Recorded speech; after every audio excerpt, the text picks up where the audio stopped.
નમસ્કાર, આપ જોઈ રહ્યા છો spark today news. Doctor Bhimrao Baba Saheb આંબેડકરની આજે 134મી જન્મ જયંતિ ડભોઈ ખાતે આજે ભારતીય જનતા પાર્ટી કોંગ્રેસ સમિતિ તેમજ ભીમ આર્મી સહિત સમાજ મોટી સંખ્યામાં લોકો દ્વારા તેમના જન્મ જયંતિ નિમિત્તે પુષ્પમાલા અર્પણ કરી ડોક્ટર બાબા સાહેબ આંબેડકર અમર રહોના નાદ સાથે જન્મ જયંતિ ઉજવી હતી।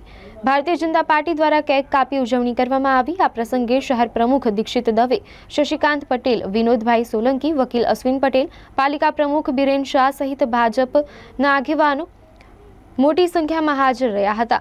સાથે ભવ્ય રેલી યોજાઈ હતી। આ પ્રસંગે ભારતીય જનતા પાર્ટી દ્વારા શરબત વિતરણનો કાર્યક્રમ પણ યોજવામાં આવ્યો હતો। ભારતીય જનતા પાર્ટી દ્વારા સમગ્ર દેશ અને ગુજરાતમાં ડોક્ટર બાબા સાહેબ આંબેડકરની જન્મજયંતિ ઉજવાઈ રહી છે, ત્યારે ડભોઈ નગરમાં જન્મદિવસના આગલા દિવસે દીપોત્સવ કરી ફૂલમાળા અર્પણ કરીને ઉજવવામાં આવી અને આજરોજ ડોક્ટર બાબા સાહેબ આંબેડકરના નારા સાથે કેક કાપી સૌને શરબત પીવડાવી મોડું મીઠું કરાવી અને હર્ષો ઉલ્લાસ સાથે બાબા સાહેબ આંબેડકરની જન્મજયંતિ મનાવવામાં આવી, જેમાં પ્રદેશ કારોબારી સભ્ય શશિકાંતભાઈ, ડભોઈ નગરના પ્રમુખ દીક્ષિતભાઈ, ડભોઈ નગરપાલિકાના પ્રમુખ બીરેનભાઈ શાહ અને અન્ય મહાનુભાવો ઉપસ્થિત રહ્યા।